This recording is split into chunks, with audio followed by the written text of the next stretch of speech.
আগে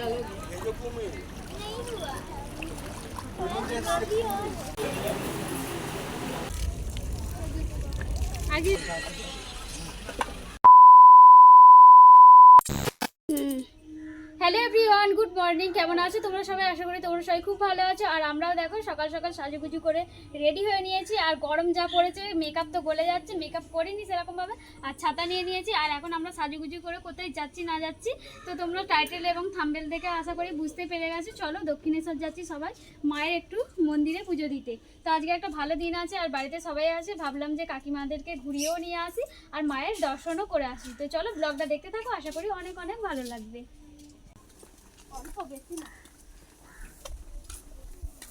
এই যে আমাদের টোটো চলে এসছে, টোটো রিজার্ভ করা ছিল তো টোটো চলে এসছে, এখন যাচ্ছি টোটোর কাছে। চলো তোমাদের সঙ্গে কিছু কথা শেয়ার করি। তো বেশ কিছুদিন হয়ে গেল, তো বাড়ির সবাইকার শরীর খারাপের মধ্যে দিয়েই চলছে। বাবা মা দাদা ঠাকুমা সবাইকারই কিছু না কিছু প্রবলেম চলেই যাচ্ছে। তো সবাই বাড়িতে আছে। কাকু কাকিমা যেহেতু আমাদের বাড়িতে ঘুরতে এসেছিলো, তো কাকিমাদেরকে সঙ্গে করে নিয়ে ভাবলাম চলো মায়ের দর্শন করে আসি আর বাড়ির সবাই মঙ্গল কামনায় পুজো দিয়ে আসি। ওখানে জুতো ফোন এগুলো জমা দিয়ে তো বাড়ি থেকে তো আমরা স্নান করেই এসেছি, তো গঙ্গার জল মাথায় দিয়ে আর কি আমরা মায়ের পুজোর ডালা কিনবো, পুজো দেব। তো এত রোদ্দুর এত গরম ছিল, বললে বিশ্বাস করবে না, পুরো পা তেতে জ্বলে যাচ্ছিল।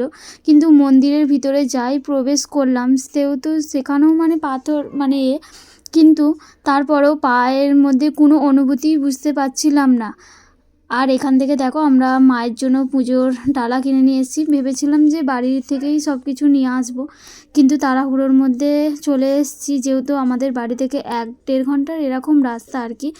তো কেনাকাটা সেরকমভাবে করা হয়নি। এখান থেকেই একটা মায়ের জন্য পুজোর ডালা নিয়ে মাকে দেবো পুজো। সবাই মিলে কিন্তু বাড়ির সবাইয়ের মঙ্গল কামনায় একটাই কিন্তু আমরা ডালা কিনেছিলাম।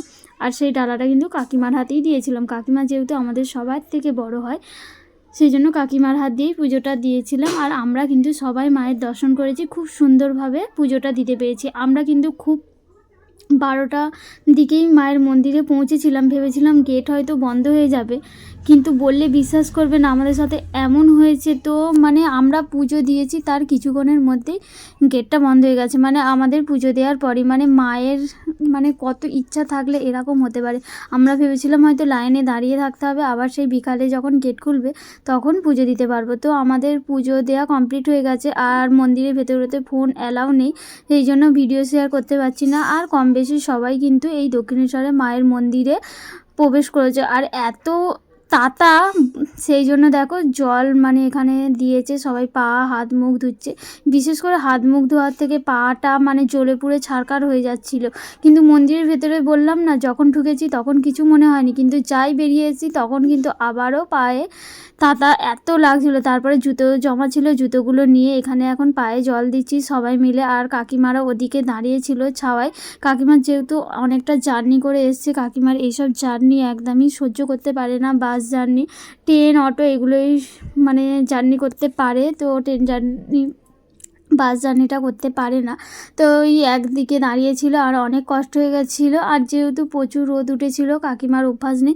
তো এখান থেকে আমরা পুজো দিয়ে এখন চলে যাব একটু কিছু খেতে। যেহেতু উপোস করেছিলাম, তো উপোসটা ভঙ্গ করার জন্য চন্নমিত্তা তো খেয়েছি, তারপরে মায়ের প্রসাদ খেয়েছি। আর এখন একটুখানি লেবু জল খাবো। সবাই দেখতে পাচ্ছ ক্লান্ত হয়ে কেমন একটা হয়ে গেছে। আমরা চোখে মুখে জল দিয়েছি, মুখ হাত পার অবস্থা একেবারে খারাপ। এখান থেকে আর কি দাদা ভাইয়ের থেকে লেবু জল নিলাম, এই মৌসুম্বি লেবুর জলটা কিন্তু খেয়ে মানে এতটা শান্তি বা তৃপ্তি পেলাম, তো কিছু করার নেই। এখান থেকে জল খেয়ে অনেক কিছু খাওয়া দাওয়া করলাম। তো মশলা মুড়ি খেয়েছিলাম আর কাকিমা কেক এরকম টুকরি রাখি সবাই মিলে খাওয়া দাওয়া করে ভেবেছিলাম বেলুড় মঠ যাব, কিন্তু কি বলো তো এত গরমের মধ্যে কাকিমা অসুস্থ হয়ে পড়ছিল, তাই আর কি বেলুড় মঠ যায়নি। বেলুড় মঠ যেতে গেলে দক্ষিণেশ্বর থেকে লঞ্চ করে আরও 1 ঘন্টা, কাকিমার অসুবিধা হবে। তাই জন্য আমরা ঠিক করলাম এখানে টুকিটাকি খাওয়া দাওয়া করে বাড়ির দিকে রওনা দেবো। পরে একদিন নাই বেলুড় মঠে যাওয়া যাবে। তো চলো তোমরা ব্লগটা দেখতে থাকো, আর সবাইকার বাড়ির সবাইয়ের মঙ্গল কামনা করো, আর যে যেখানেই আছো সবাই যেন ভালো থাকে সুস্থ থাকে এই কামনাই করি। যে কি যে একটা ঝড় আমাদের মধ্যে দিয়ে গেছে সেটা মানে আমরা ছাড়া আর কেউ বললে বিশ্বাস করাতে মানে পারবো না আর কি। তো এখানে দেখো জল নিয়ে মানে যে একটু সাইডে দূরে সরে গিয়ে খাবো, কিন্তু ওই যে দাদা ভাইয়ের দোকানের সামনেই একেবারে আমরা জল নিয়ে বসে পড়েছি খাওয়া দাওয়া করার জন্য। আর কাকিমা এখানে দেখছিল অনেক কিছু জিনিসপত্র, তো কিছু কেনাকাটা করেছি। তো চলো আজকের মতো ভিডিওটা এখানেই শেষ করছি, টাটা বাই।